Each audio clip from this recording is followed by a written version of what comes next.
Assalamualaikum warahmatullahi wabarakatuh. Waalaikumsalam warahmatullahi wabarakatuh. Sehat ya? Alhamdulillah. Kita masih diberikan kesempatan bertemu. Hanya saya juga rindu jadi mahasiswa. Ya, biasanya kalau di Zoom ditanya paham? Sunyi, krik. Kalau pas udah selang 2 menit paham Pak gitu. Kan itu yang membuat vibe perkuliahan itu hilang, feel-nya hilang. Kalau ini ya kita mau bercanda, bergurau itu nggak ada sampai salah paham. Kalau kita lihat Zoom itu kadang salah paham ya. Pas lagi ngomong terputus. Jadi kita diberikan kesempatan Allah Subhanahu wa taala dalam perkuliahan seminar proposal. Mengapa saya buat offline dan online? Salah satunya kita untuk menjalin silaturahim, tapi tetap mengikuti protokol kesehatan yang berlaku. Dan kemudian saya pribadi merasa mata kuliah ini penting. Mungkin saya udah share link videonya mengapa mata kuliah ini perlu. Karena tanpa mata kuliah ini kalian tidak bisa mengontrak skripsi. Kalian tidak bisa mengajukan judul kalau kalian gagal. Kemarin sempat belajar mata kuliah penelitian, karena sudah nyusun proposal. Ada satu nih yang saya malah sebenarnya. Oh, sebentar ya. Mertua saya nelfon. Halo, Assalamualaikum. Ya Bu.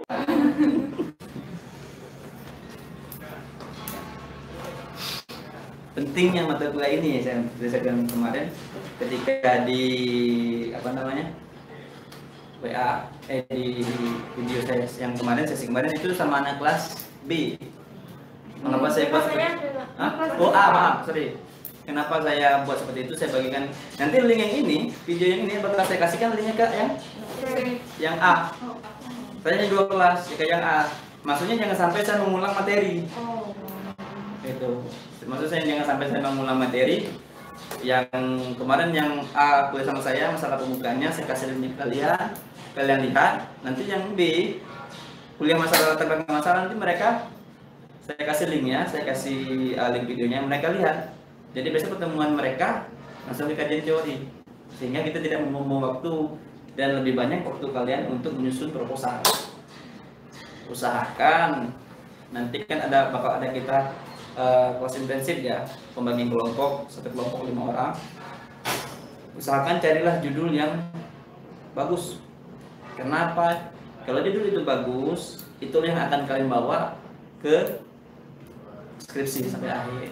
Jangan asal-asalan, itu maksudnya. Oke, kemudian kita lanjut masuk ke materi. Ada spidol. Kalian catat saja ya. Kita langsung masuk ke materi, itu tata cara pembuatan latar belakang masalah. Gak usah terlalu serius nyatanya. Kalau ada yang merasa penting dicatat, kalau enggak. Jadi mengapa latar belakang masalahnya menjadi penting di awal? Karena latar belakang masalah ini adalah sebagai induk dari penulisan. Induk dari penulisan, kalau latar belakangnya baik, maka kemungkinan penulisan selanjutnya baik. Namun jika latar belakangnya salah, sudah mencangkok teori yang salah, maka kelanjutannya sampai rumusan masalah, nah hasilnya akan salah. Jadi yang paling sulit jujur dalam menulis adalah latar belakang masalah. Kenapa sulit? Karena idenya ditumbuhkan dari latar belakang masalah. Kalau latar belakang masalahnya tidak bagus, maka idenya juga tidak bagus. Misalnya contoh, kalian mau mengambil masalah COVID, misalnya gitu ya, masalah pandemi sekarang, pembelajaran daring menggunakan Google Classroom. Akar masalahnya apa? Idenya apa? Nah, kalau idenya bagus, cocok dengan relate dengan yang sekarang, maka hasilnya akan bagus. Namun kalau kalian membuat teorinya berputar, tidak bagus ininya teorinya, maka hasil ke bawahnya tidak bagus. Makanya Jadi menulis latar belakang masalah itu bisa memakan waktu yang lama. Karena yang pertama kita harus menjabarkan dulu teori umum. Yang kedua, kita harus lagi menjabarkan teori yang hot isunya, grand tournya, fakta di lapangannya seperti apa. Dan yang ketiga, kita harus mengemukakan alasan, menyebutkan alasan mengapa ini, mengapa itu. Karena kalau alasan kita tidak bagus, tidak kuat, ketika kita diuji, kita juga tidak akan bisa mempertahankan karya kita tadi. Karena semuanya itu berawal dari masalah. Jadi karena menulis latar belakang itu lumayan sulit, ya perlu kita pelajari dulu caranya. Kemarin kan waktu di video sebelumnya saya jelaskan kita itu harus membuat paradigma terbalik, piramida terbalik. Teori umum, kemudian teori masalah fakta di lapangan, yang terakhir adalah alasan mengapa. Yang pasti awalnya kita harus memahami maksud dari penelitiannya. Pahami penelitian yang kita lakukan, pahami judul yang kita ambil. Pahami dulu mengapa. Kita terlintas pengen mengambil judul ini, pasti kita punya alasan. Nah, itu masalah. Pahami dulu. Pahami judulnya. Jangan kalian menjudul ngambil dari kakak tingkat kalian. Jangan kalau judul mengambil dari kampus lain. Memang di dalam skripsi itu ada namanya studi relevan yang berhubungan. Tapi kita itu dalam penelitian, dalam pengembangan judul, kita harus melihat lingkungan kita ada atau tidak masalah tadi. Jangan sampai masalah itu dibuat-buat sehingga hasilnya juga dibuat-buat. Itu. Kemudian kasih cari tahu dulu mengapa bisa begini, mengapa bisa begitu. Itu penting. Jangan sampai nanti ketika kalian penelitian, waduh ini kenapa? Jadi kayak hilang arah kita. Kemudian ini gunakan sebenarnya di sistem piramida terbalik. Kalau ada sebenarnya ya. Ini piramida terbalik. Yang pertama umum, yang kedua ada hot issue, fakta lapangan kejadian yang sedang terjadi, yang relate dengan kehidupan, dengan sekolah, dengan dapat penelitian yang kalian tadi, dan yang terakhir itu alasan mengapa. Di alasan itu misalnya kalian mengambil metode tentang pembelajaran fun teaching misalnya. Di fun teaching itu kalian harus membuat gambaran, memberikan gambaran mengapa fun teaching, mengapa, dijabarkan kelebihannya, dijabarkan manfaat fun teaching itu apa gitu, sehingga nanti ketika berjalan ditanya kalian tahu loh ini karena pembelajarannya seperti ini, karena memang guru belum bisa menggunakan metode pembelajaran yang tepat sehingga pembelajaran menjadi tidak efektif. Nah itu diperhatikan di akhirnya bakal ada kata-kata dari latar belakang di atas, maka peneliti atau penulis akan membahas masalah penggunaan penerapan metode fun teaching dalam meningkatkan pembelajaran matematika siswa kelas 5 di SD bla bla bla bla bla. Pasti gitu. Kalau tanpa ada latar belakang masalah yang baik, tanpa ada alasan yang baik, kalian bingung mau ngapain, gak kuat. Kalian mohon maaf yang kita analogin kehidupan kalian. Kalian mau menerima seseorang dalam kehidupan kalian harus punya alasan yang baik. Ya betul. Tidak ada yang mengatakan kalau kalian menerima seseorang dalam kehidupan kalian, coba-coba, ujungnya bakal nggak beres. Nah itu analogi dari proposal. Jadi ketika kalian mengajarkan menempatkan suatu alasan yang baik pada sebuah judul, sabab musababnya apa, maka itulah yang akan menjadi baik. Makanya saya bilang piramida terbalik tadi. Yang pertama umum. Umumnya begini. Seperti kata mukadimah, pendidikan adalah suatu usaha sadar yang digunakan untuk bla bla bla, sering gitu kan, tanda abadina, misalnya bukunya siapa, tahun berapa, halaman berapa. Kemudian yang di bawahnya lagi dibikin lagi berdasarkan pengalaman yang ada, bahwasanya pembelajaran adalah sesuatu hal yang digunakan untuk begini-begini nih. Kemudian di bawah lagi ada namanya hot issue-nya. apa yang sedang terjadi yang berhubungan dengan judul kalian tadi, misalnya masalah pandemi. Pada masa pandemi corona ini pembelajaran tidak bisa dilakukan dengan efektif dan efisien dikarenakan situasi atau pembelajaran yang dilakukan secara daring. Karena apa? Nah, itu alasan.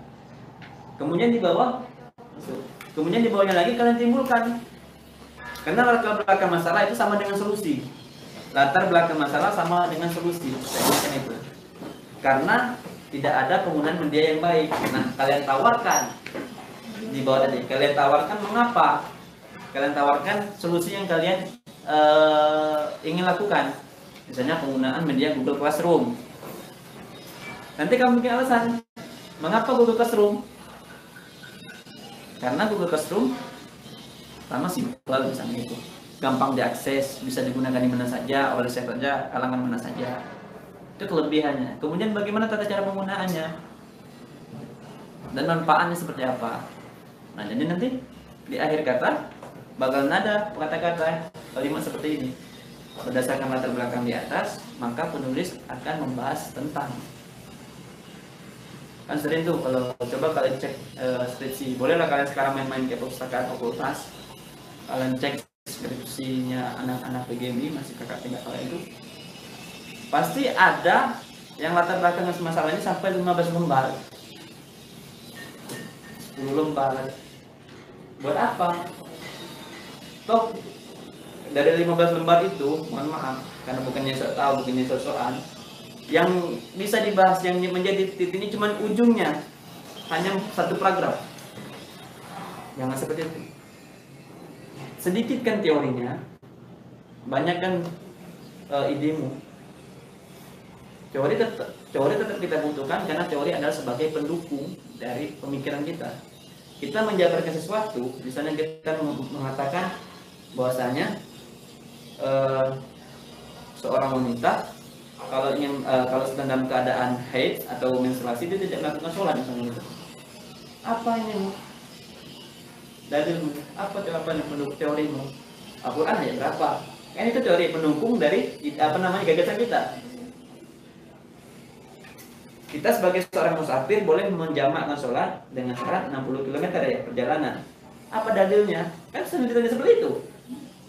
Pasti kan? Pernah ditanya gitu. Nah, begitu juga dengan skripsi. Ketika kamu mengeluarkan gagasan tentang pembelajaran, apa teori pendukungmu sehingga kamu bisa mengatakan seperti itu? Nah, buku harus relate dengan judul. Jangan sampai hanya banyak data pustaka, data pustakanya 10, bukunya cuma 3 yang ada. Banyak maksud itu. Banyak, bukan saya ngada-ngada. Data pustakanya sampai 15. Ketika tanya bukunya mana? Ini Pak, cuma 2.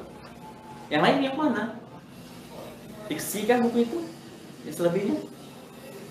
Nah, artinya ketika kamu membuat judul, pastikan bukunya ada. Makanya jangan main ke mall terus. Sekali main ke perpustakaan daerah, perpustakaan provinsi, main ke Gramedia. Kita ke Gramedia kan nggak harus beli. Jongkok aja kalian gerak itu sambil baca. Nggak ada yang marah. Sering kan? Jujur saya tidak seperti itu. Kalau ditanya ngapain? Dan cari buku. Jongkok aja kalian di situ. Kalau saya dulu waktu buat tesis, saya cari bukunya, saya fotoin diam-diam. Kayaknya ada kelihatan CCTV ya. Cuman ya kita analisis kebutuhan juga. Mau beli yang mahal ya Gramedia ya. Atau kalian bisa cek di Shopee, di platform online lainnya kan banyak tuh. Jangan beli alat makeup terus. Ketika mencari judul, pastikan bukunya ada. Kenapa sering gitu? Cari diskon di Shopee. Manfaatkan teknologi ya. Nggak ada lagi keluhan kalian itu, Pak bukunya susah dicari, nggak ada lagi. Dan kemudian usahakan banyakin jurnalnya dalam membuat masalah. Karena jurnal, mohon maaf, karena jurnal itu sudah diteliti tepat, dia udah pernah dilakukan. Hasil jurnal itu sebelum terbentuknya sebuah jurnal itu sudah pernah dilakukan di lapangan. Faktanya seperti itu. Nah, jadi gunakan sistem piramida terbalik tadi, dukung dengan teori. Jadi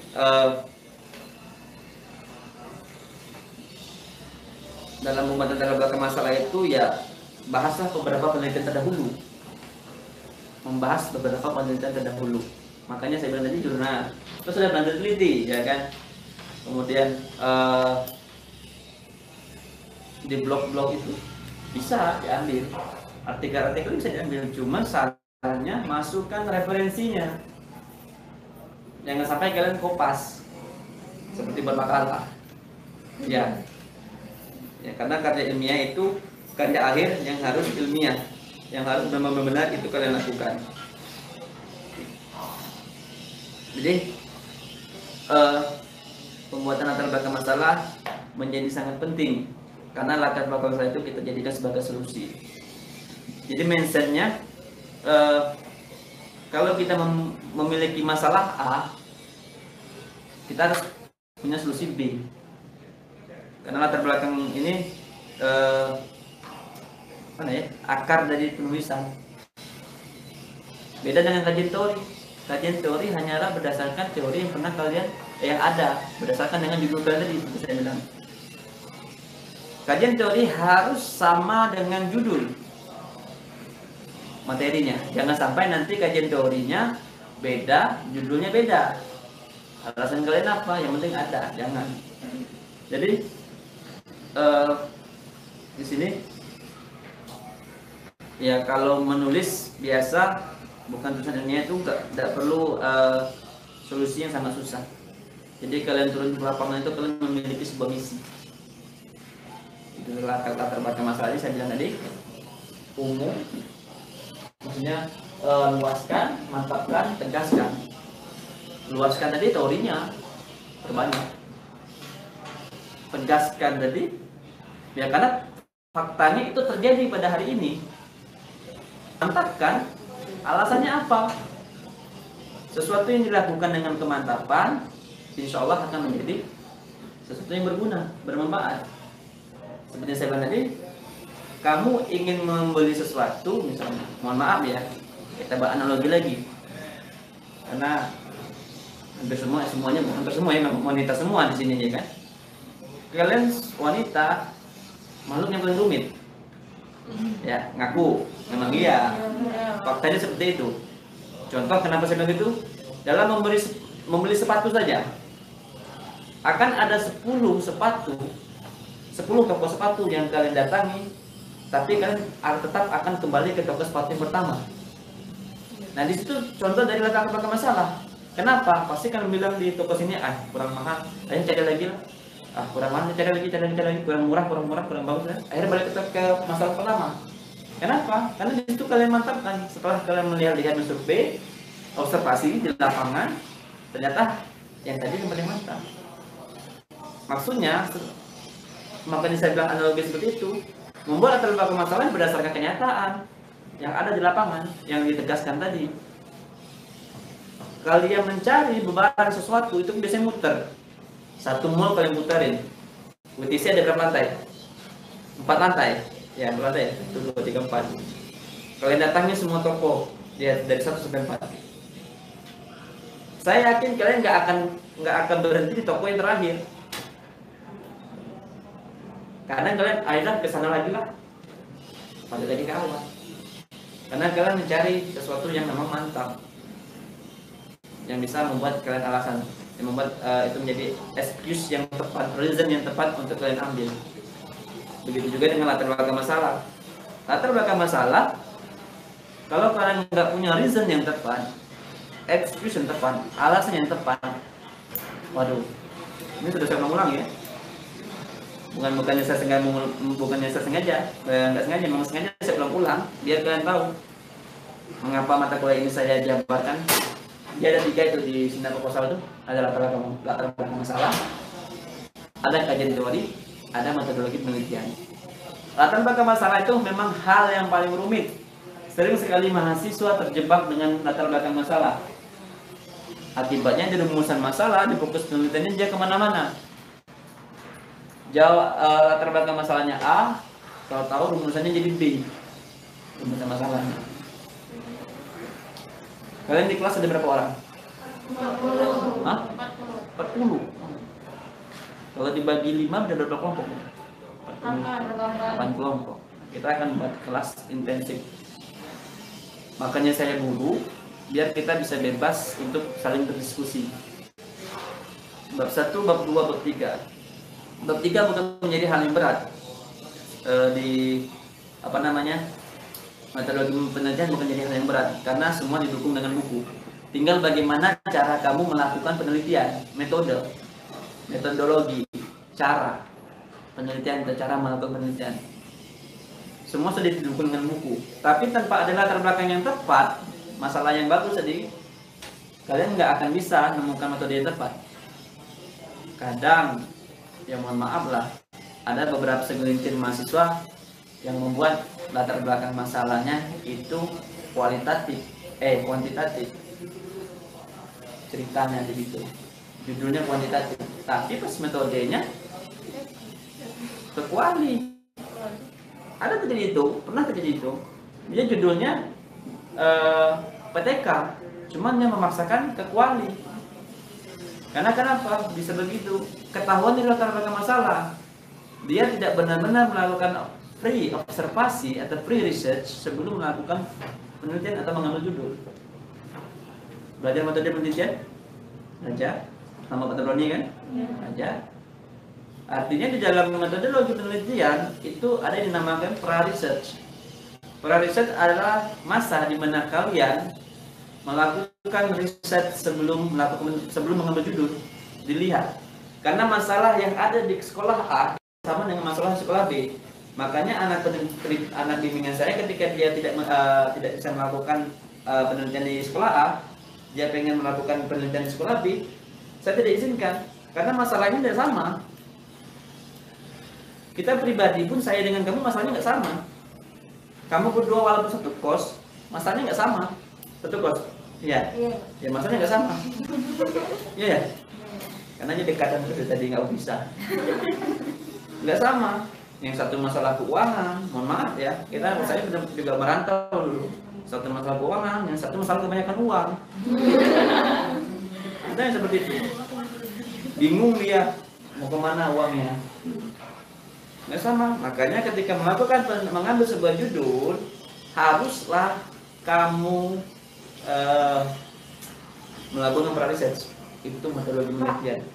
Pak, mau tanya Pak. Ya. Misalnya kita mau ngadakan riset tuh, tapi kita tanya ke muridnya dulu Pak sebelum ke sekolah, itu bisa Pak?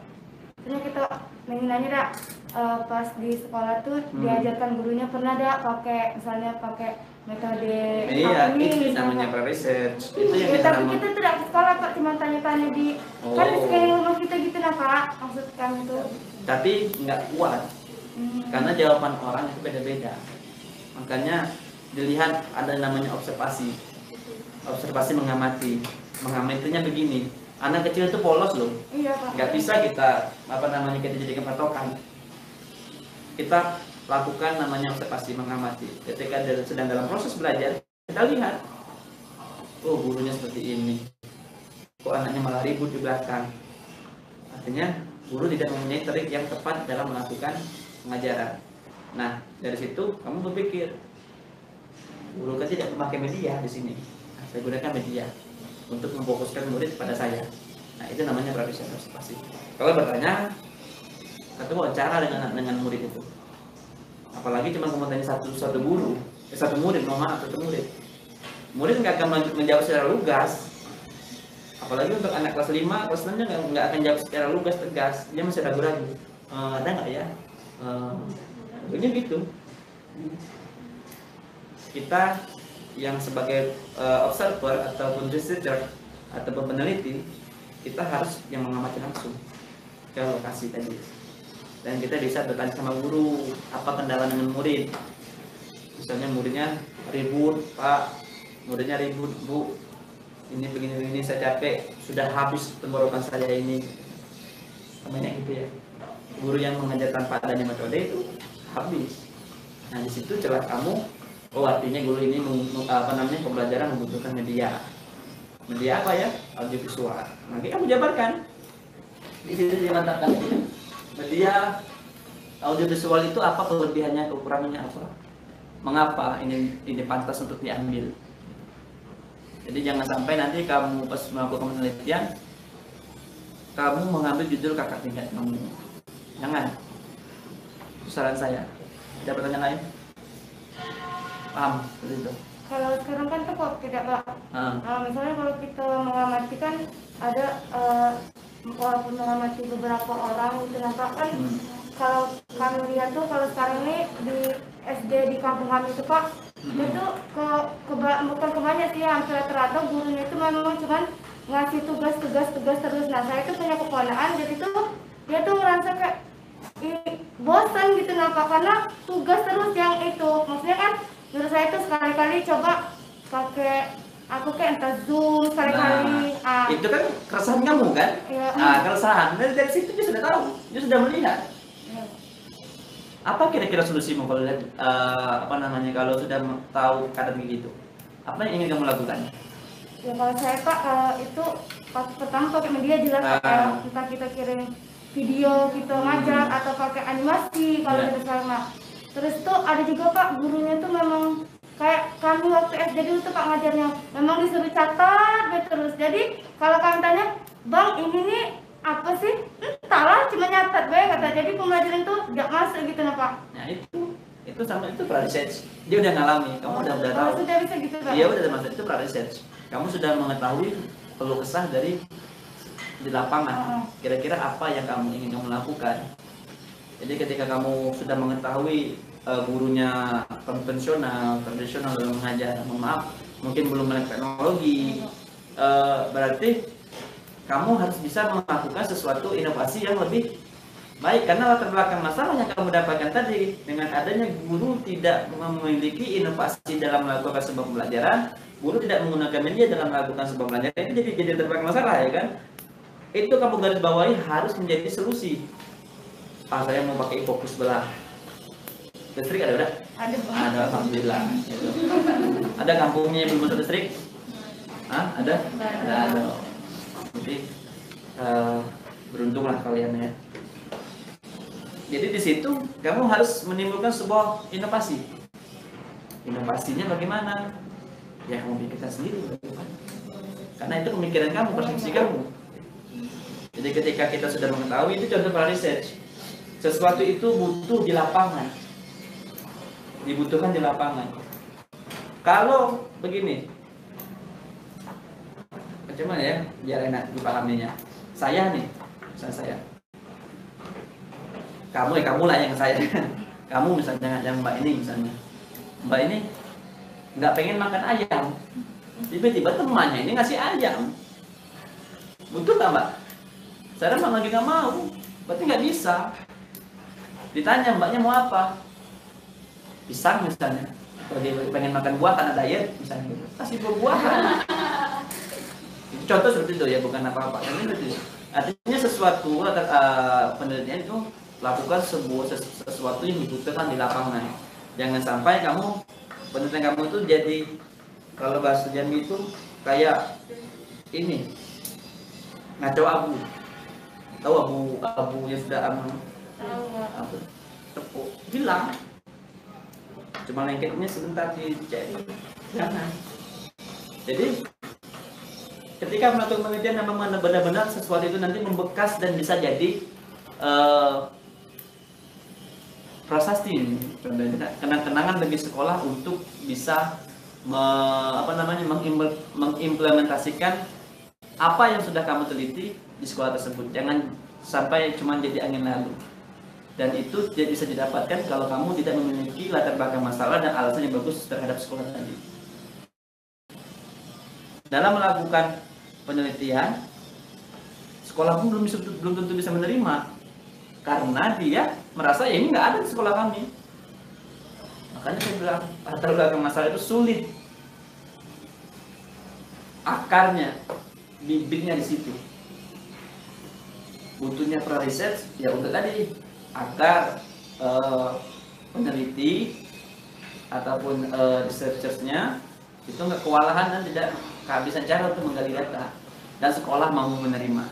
Ya ada loh sekolah yang merasa kalau ketika kita Tidak bertanya seperti itu, tahu-tahu kita melakukan penelitian, wah tidak bisa, kami tidak terima sekolah kami dianggap seperti ini. Ada, pernah kejadian. Saya nggak mau sebut nama sekolah. Nanti takut pemarahkan. Ada, yang pasti ada. Di Malang ketika saya penelitian, ada sebuah sekolah itu nggak mau diteliti karena dia merasa sekolah itu tidak punya masalah. Ada sekolah itu, sehingga ya ketika kita mau turun lapangan dia nggak mau masih datang ya karena kami tidak punya masalah itu. Guru kami memiliki metode yang bagus, sekolah kami memiliki media yang bagus, kelas yang bagus, makanya butuh namanya observasi, ada wawancara, mau nggak Pak, boleh nggak Pak saya meneliti di sini, sehingga nanti pas kamu menulis suatu masalah itu bisa terjadi, itu bisa dilakukan, itu ada alasan. Nanti saya akan tes kalian membuat latar belakang masalah. Makanya akan ada kelas intensif. Nggak tahu lah ya di kampung bagaimana caranya ya. Kita akan langsung tatap muka. Bisa jadi kalian saya gabungkan satu kelompok satu kelas A, kelompok satu kelas B. Bergabung. Saling koreksi lah kalian tentang latar belakang masalah tadi. Satu kelompok mungkin 1,5 jam. Dalam satu hari bisa 2 kelompok. Saya tidak mau mahasiswa saya menghasilkan karya ilmiah yang cuma sekedar asal-asalan. Kalau perlu karya ilmiah kalian besok itu bisa dipublis. Mana tahu nasib kalian mau lanjut S2, S3. Kalau kalian sudah terbiasa dengan cara penulisan yang bagus, kalian bisa tembus mungkin ikut lomba penulisan, ikut lomba penulisan karya ilmiah, menulis jurnal. Karena menulis ini menolak upah. Kalian boleh mati, boleh. Kalian boleh meninggalkan dunia ini, silahkan. Namun ketika kalian meninggalkan sebuah karya yang akan dibaca dan berguna, itu tidak amal jariah untuk kalian. Apalagi guru ya. Makanya menulis jangan sampai asal-asalan. Nanti tulisan kalian tidak sama di tingkat kalian. Nama kamu siapa? Wahyu Triutami. Hah? Wahyu Triutami. Oh, Wahyu misalnya. Teri lah ya. Teri. Kak Teri ini ngada-ngada baik tulisannya. Kok kayak gini? Kan ditiru sama di tingkat kamu salah. Sementara kamu sudah ada lagi di dunia nih. Jadi dosa ya. Kan sudah semua yang kita lakukan di dunia ini itu menjadi tolak ukur dan heran. Yang sering posting foto-foto di Facebook misalnya gitu, yang mohon maaf lah yang bisa membangkitkan gairah sebenarnya, itu kan dapat jadi dosa sama lamanya. Begitu. Jadi kalian boleh meninggalkan dunia kalau kalian terus menulis, bisa diikuti sama di tingkat kamu, jadi pahala untuk kamu ngalir terus sampai kapanpun. Ingat, nah, makanya kalau nulis itu dari latar belakang masalah itu harus bagus, tidak usah asal-asalan. Jadi jangan sampai nanti ketika kamu bimbingan sama ya enak sama saya kan, bisa kita runding-rundingin gimana enak.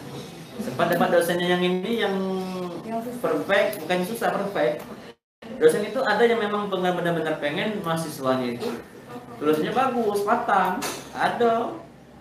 Sempatnya kita pakai gitu. Sementara kamu tidak tahu teknik, tidak tahu cara, bingung kamu. Dan juga artinya latar belakang masalah itu sama dengan banyak membaca.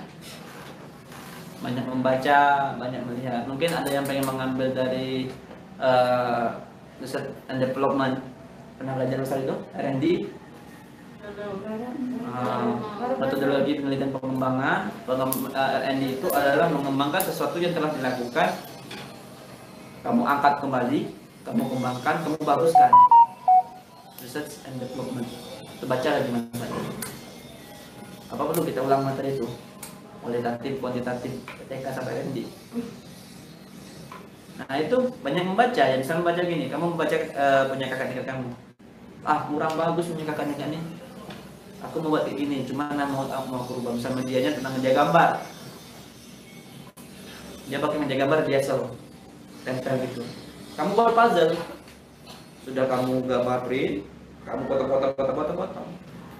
terus siswa apa namanya, nyusun ulang ini tentang adat baju adat Jambi misalnya, susun sehingga orang tahu, sehingga mahasiswa tahu, siswa tahu. Nah, itu pengembangan namanya, membuat sesuatu yang lebih baik dari sebelumnya. Kalau kualitatif, oh ya, sebuah penelitian yang berlandaskan berfilsafat, memiliki filosofi post positivisme. Maksud dari post positivisme itu adalah membuat penelitian yang apa adanya, tidak menyinggung, tidak menghina, namun berguna. Bagaimana cara kamu menyusun kata-kata untuk memberikan komentar, kritik, tapi itu halus. Nah, itu lebih kualitatif. Bermain kata-kata yang pada merayu kawannya nanti bisa. Kalau kuantitatif jelas, kita melakukan sebuah penelitian dengan pendekatan yang kuantitatif. Ada dua hal yang kita cari. Yang pertama komparatif, yang kedua korelatif. Komparatif perbandingan, korelatif hubungan. Misalnya begini, kamu pengen meneliti tentang penggunaan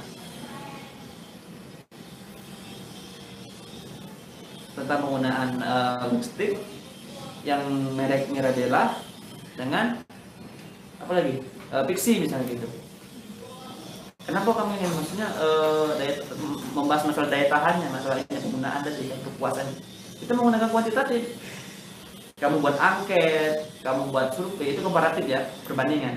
Kamu buat angket, buat survei, kemudian kamu tanya sana dan ini, kamu olah data melalui SPSS, sehingga timbullah grafik. Bahwasanya lebih banyak yang menggunakan Pixi walaupun mahal, dia memiliki daya serap tinggi misalnya gitu. Kalau minum tidak luntur, waterproof misalnya gitu. Itu di mana sih dapatkan datanya? Ya karena kamu melakukan penelitian tadi.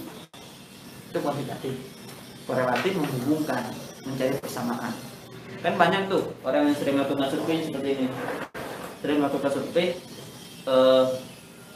ngaku sih Samsung orang lebih milih pakai Samsung ketimbang iPhone misalnya. Kenapa? Saya tanya gitu.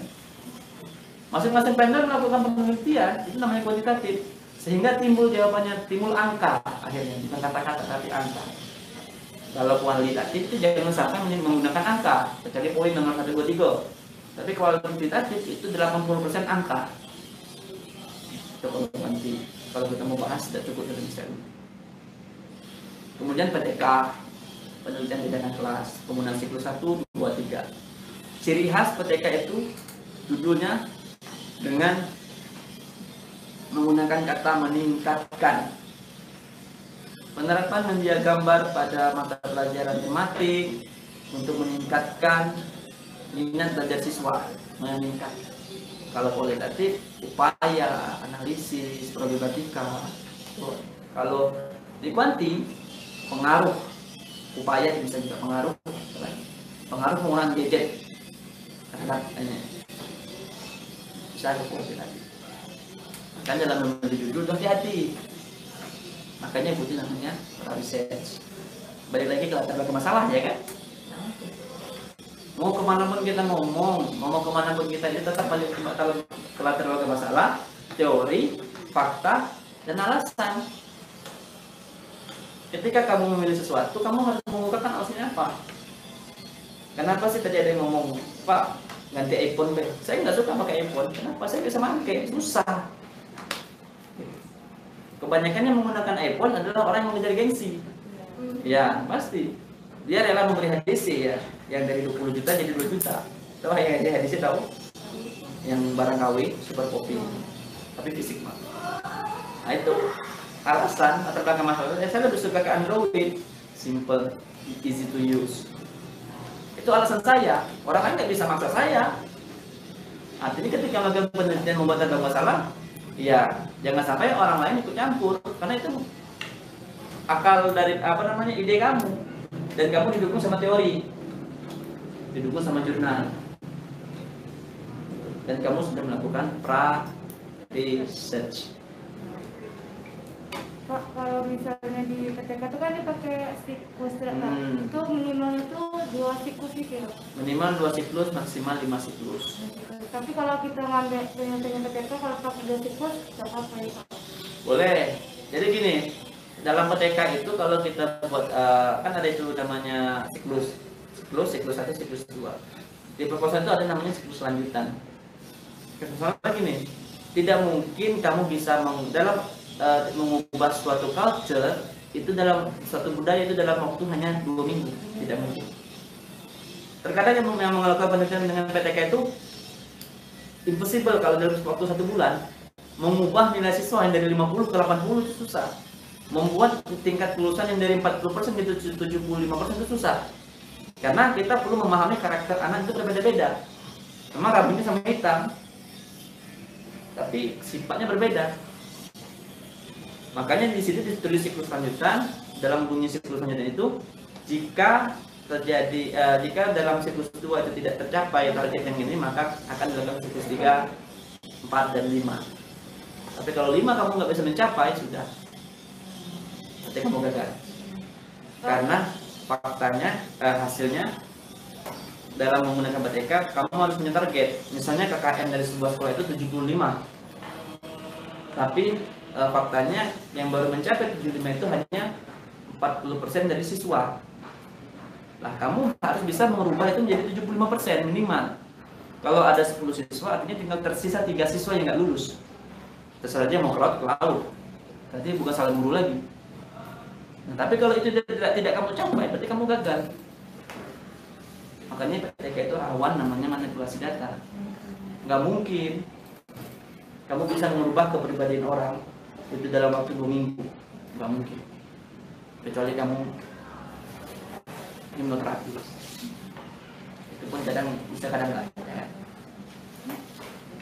Nggak bisa. Makanya ketika saya tanya ke siswa, dan berapa lama kamu melakukan penelitian ini? PTK 2 minggu pak. Nggak mungkin, tidak bisa. 3 bulan sekitar. Saya S2, saya PTK. Saya meneliti 4 sekolahan, 4 madrasah yang saya teliti. Dalam waktu berapa? 1 semester, 6 bulan. Itu pun belum sempurna. Susah loh.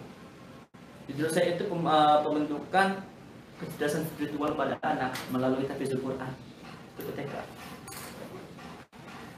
6 bulan, 1 semester saya bisa baru mengeluarkannya, baru menyelesaikannya. Karena kalau kita ambil S2 itu ada namanya multi situs sama multi kasus. Kalau multi itu artinya udah lebih dari 1. Jadi kalau kamu ingin S2, usahakan peneliti itu lebih dari 1 sekolah. Itu Pak Dodi 1 kabupaten yang jadi disertasi S3. TK dia kan dosen jauh, TK atau PIAUD di Kabupaten Muaro Jambi. Enggak gila tuh gimana rasanya. Artinya semua itu tidak bisa dilakukan dengan cara yang singkat. Kamu 1 sekolah aja nggak tahu kamu gimana hasilnya. Makanya sebelum menuju judul kita ukur tata kemampuan kita. Oh, saya mampu di sini. Saya mampu di judul ini. Jangan sampai nanti kamu sosokan pengen yang lain, tahu-tahu malah apa namanya nggak ada hasil. Banyak tuh yang sosokan, wah jadi inilah. Paham ini? Ada pertanyaan lagi? Yang lain selain kamu? Sudah ada judul? Ada Pak. Apa Gambaran judul? Pak. Apa judulnya? Kami tuh mengangkatkan nengok anak-anak tuh Pak, kalau misalnya ngomong depan umum tuh kurang gitu ya Pak. Nah, jadi tuh kami tuh mau ngambil pengaruh penerapan metode debat dalam meningkatkan kemampuan berbicara di depan kelas pada pembelajaran tematik kelas 5. Pengaruh penerapan metode debat dalam meningkatkan kemampuan berbicara di depan kelas pada pembelajaran tematik kelas 5. Jadi kamu memang kuantitatif. Kualitatif Pak. Pengaruh penerapan metode debat. Kalau Jadi di situ misalnya Pak, ada berapa variabel? Ada 2 variabel, guru dan siswa. 2 variabel, nanti akan timbul populasi lagi. Variabel X dengan variabel Y. Timbul lagi populasi A, B, C, D dan segala macamnya. Ya, karena kalau memang materi debat itu debat ya harus pakai Kamu harus membuat sebuah instrumen angket. Angket itu nggak boleh nanti apa pengaruhnya. Angket itu setidaknya ada 20 pertanyaan. Tapi kalau kamu lari ke kualitatif bisa analisis penggunaan materi debat atau penerapan langsung, penerapan materi debat, pengaruh dan penerapan yang digabungkan ya. Penerapan materi debat dalam mata pelajaran ini dalam bentuk meningkat itu. Jadi ada dua kemungkinan. Kalau kamu memakai peningkatan berarti kamu ke PTK. Cuma pastikan dulu kalau kamu mau mengambil kualitatif, tanya dulu sekolahnya materi debat sudah diterapkan belum di situ. Kalau udah diterapkan berarti kamu bisa ke kualitatif. Namun kalau belum, baru kamu yang mau melakukan PTK. Paham itu cara yang membedakannya? Itu berbahaya. Jangan sampai nanti kamu salah langkah, salah kaprah, malah jadi gali kuburan sendiri. Kalau misalnya awalnya ke implementasi, penerapan itu tuh masuk mana? Implementasi dan penerapan sama. Implementasi itu maknanya tarjimnya penerapan. Implementasi itu penerapan. Cuma bahasa kerennya aja. Ya. Implementasi media pembelajaran. Sinonimnya penerapan media pembelajaran.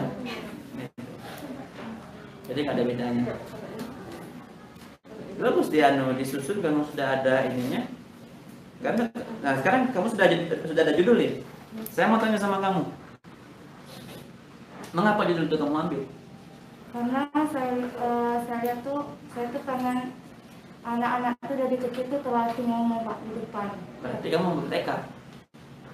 Kan kamu yang ingin. Iya Pak. Kamu yang ingin. Karena kalau misalnya kami lihat tuh Pak, anak-anak tuh kalau ditanya tuh masih misalnya ini masih dia tahu tapi nak ngomong tuh susah untuk menyampaikan. Jadi tuh pengennya kalau pakai materi debat tuh dia udah terbiasa ngomong di depan umum gitu Pak, terlatih sejak dini gitu ngomong di depan umum. Jadi kamu yang ingin menerapkan. Iya Pak. Kelebihan debat itu apa? Kelebihan dari materi itu, dari yang metode debat tadi. Kalau yang saya baca itu Pak, yang pertama itu yang kamu baca buku siapa? Ya, pokoknya strategi pembelajaran. Nah kan, perlu kan? Yang membaca buku siapa? Bukunya Abdul Malik. Itu pendukungmu. Nah itu kan, nggak bisa kamu asal bicara kenapa materi debat. Kenapa materi debat? Nah itu udah bukunya. Dia sudah punya landasan. Kalau dia bilang saya ketika dasarnya mengapa materi debat, menggunakan materi debat. Kalau menurut kami itu nggak kuat. Nah itu fungsinya buku, Mbak, yang di ujung. Apa diam saja? Ngantuk. Nanti Pak, kalau PTK tuh minimal 3 bulan lah kita. Iya. Jangan sampai nanti jangan nanti kamu melakukan penelitian saat PPL. Karena pada prinsipnya masalah itu sudah berubah-ubah. Kamu PPL berapa bulan? 1,5 bulan. 2 bulan atau ramai 2 bulan karena kamu mau KKN. Jadi kalau kamu mau melakukan penelitian selama 2 bulan, terus kamu KKN, kamu berarti masalah itu sudah selesai. Cari masalah itu yang fresh, yang segar. Banyak anak-anak itu yang ngomong, kayak tadi ada si bimbingan saya, Angel Saputra namanya. Dia meneliti masalah Google Classroom di sekolah tadi, di sebuah sekolah. Tadi yang ada sama saya, Pak, orang sudah ada online lagi Pak, sudah offline. Artinya masalah berubah ya kan? Berubah. Saya kasih 2 pilihan, kamu ganti jadi media atau kamu cari sekolah lain yang masih memiliki masalah yang sama. Artinya kalau juga ganti media, latar belakang masalahnya berubah dan harus seminar proposal ulang. Tapi kalau dia punya masalah, sekolah masih punya masalah yang sama, silakan implementasikan di sekolah yang itu. Makanya saya bilang dia meneliti untuk PPL berubah, Mbak, serius berubah. Kita aja proposal itu kayak hidup kita. Misalnya gini, akhir bulan ya, anak kosnya relate ya, anak kos bulan nggak punya uang, ngutang sama temennya, dipinjamin, selesai masalah kita. Ya, awal bulan kita bayar, masalahnya ngutang. Awal bulan kita bayar, selesai masalah utang. Timbul masalah baru apa? Nggak ada duit lagi, ngutang lagi, terus seperti itu, berulang dan berubah. Solusinya selalu berubah. Makanya nanti kalau PPR, fokus PPR. Kamu kalau observasi boleh, observasi saja dulu. Observasi. Tapi kalau sampai penelitian jangan. Kamu yang rugi. Kalau kamu memaksakan, masalah tetap masalah itu, sementara masalah itu sudah selesai. Kalau secara tidak langsung kamu menurunkan kredibilitas sekolah tersebut. Masa sekolah itu nggak bisa menyelesaikan masalah ini selama 2 bulan. Makanya setelah PPL, KKN, sambil cari masalah baru. Jangan cari masalah sama orang. Cari masalah di sekolahan. Cari masalah di sekolahan bukan masalah sama gurunya, masalah tentang pembelajarannya. Atau kamu lebih personal, menyingkapi masalah psikologi anak, bisa. Ada itu bagus. Anak Jawa banyak yang meneliti masalah autis. Berapa orang ya bisa terus teliti, bagus perkembangan daya baca anak autis di SMP kita yang di Buturan, yang situ ada selfie gitu kan? Ya, tahu nggak yang di Buturan? Nggak tahu mas, ada jenis semua kan? Ada. Makanya masalah itu selalu berubah. Selesai masalah lama, timbul masalah baru, hilang. Jangan nanti kamu meneliti yakin ini nggak bakal selesai. Jangan. Solusi selalu dibutuhkan, masalah itu ada. Nggak bisa namanya kamu mencari masalah itu aja nggak bisa. Pasti masalah baru itu ada terus ada. Paham itu? Ya, ada lagi pertanyaan? Yang lain nggak ada ngantuk? Iya. Diamati dulu, ditanya dulu sama sekolahnya. Kamu lakukan riset, observasi dulu, lakukan di sekolah itu, tanya. Atau misalnya gini, kamu mau kembali ke tempat PPL kamu tadi, karena sudah kenal, silakan, nggak apa-apa, cuma cari masalah baru. Lihat, tanya apa yang diperlukan. Kamu datang sebagai seorang pahlawan menawarkan solusi dengan masalah yang dihadapi dalam pembelajaran ya, bukan masalah keuangan, dalam pembelajaran. Misalnya kalau kamu datang, misalnya gurunya kamu datang pas guru sudah mengajar kamu tanya, misalnya kamu ingin mengerti kelas 5, datang kamu ke sekolah tersebut, kamu tanya begini, apa masalahnya Bu? Setelah kamu amati ya, kamu amati kamu catat, oh apa namanya, siswanya kurang aktif, siswanya ribut, siswanya begini. Setelah kamu dapat hasil dari pengamatan, kamu tanya gurunya, tanyakan mengapa anak-anak ribut Bu, begitu. Mengapa Bu? Kenapa? Nah setelah itu kamu dapatkan jawaban itu, baru kamu ambil kesimpulan dari masalah ini. Berarti pas kamu mengamati ibunya nggak pakai media, celah. Pas kamu mengamati metode pembelajarannya nggak bagus, nah itu celah kamu. Baru kamu minta izin, Bu, saya mau melakukan penelitian di sini, mengambil judul ini, kira-kira bisa diterima nggak Bu? Bisa. Sudah bisa, ajukan ke prodi. Ketika kamu ke prodi mengajukan judul, kasih jawaban alasan yang tepat kenapa judul itu. Prodi bakal bertanya, Prodi bakal bertanya, mengapa? Apalagi kalau Ibu Nasya ya, Nasya bakal bertanya, kenapa itu? Mengapa? Karena kamu sudah melakukan research, kamu sudah melakukan wawancara, semi observasi, kamu sudah punya kesimpulan mantap. Itu, paham? Nah, sehingga jadilah sebuah karya ilmiah yang baik. Karena kalau kita pengen membuat makanan, analoginya pengen buat kue misalnya, kita butuh namanya adonan yang tepat. Kalau telurnya kebanyakan jadi lembek, tepung kebanyakan jadi keras. Gitu ya. Iya, gitu ya. Nah, kan kalian tahu buat kue kan kaum Hawa ini.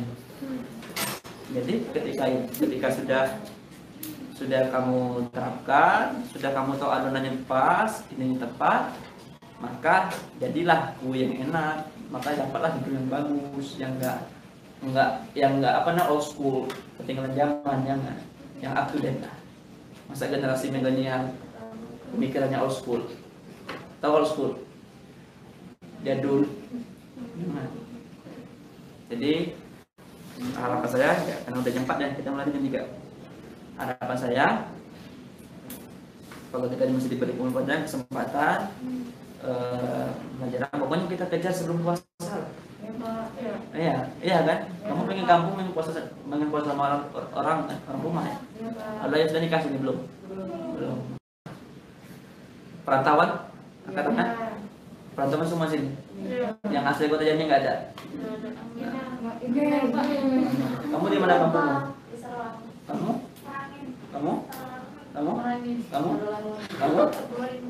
Rimbo kamu? Hah? Iya ke sini lah. Kamu?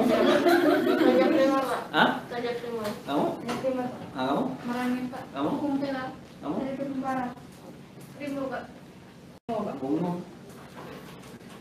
Pengen puasa bareng keluarga?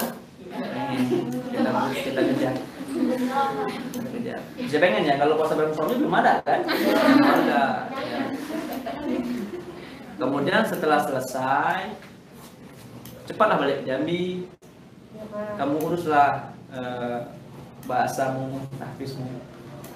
Kalau kamu lama-lama di kampung, lama Pinang bakal musik dengan sini, bakal musik dengan Pinang.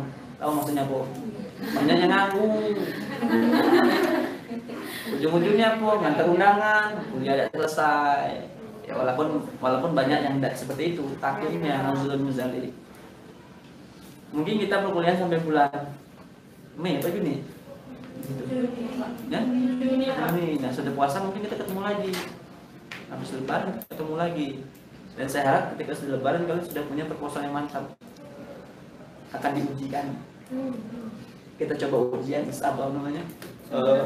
Seminar. Berkelompok lah. Kalau individu banyak waktunya. Jadi itu pesan saya. Nanti kita akan ketemu di hari Jumat depan ya. Itu sudah dibagi metodologi penelitian. Karena nanti untuk kajian teori saya kirim linknya di kelas A kan. Saya kirim link kelas A ya. Dari kelas A saya kirim linknya, saya kirim ke grup yang B. Kalian lihat, hitung-hitung juga enak bensin kalian ya, yang enak waktu kalian.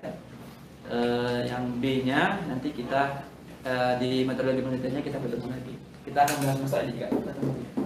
Kuali, kuanti, dan IPTK saja Pak. Oke, saya rasa cukup. Udah jam 4, takutnya hujan juga. Kebetulan saya bawa motor masalahnya. Akhir kata, mohon maaf jika ada salah kata, salah penyampaian.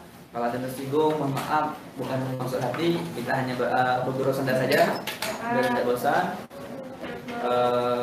Bila terbilaya, assalamualaikum warahmatullahi wabarakatuh. Waalaikumsalam warahmatullahi wabarakatuh.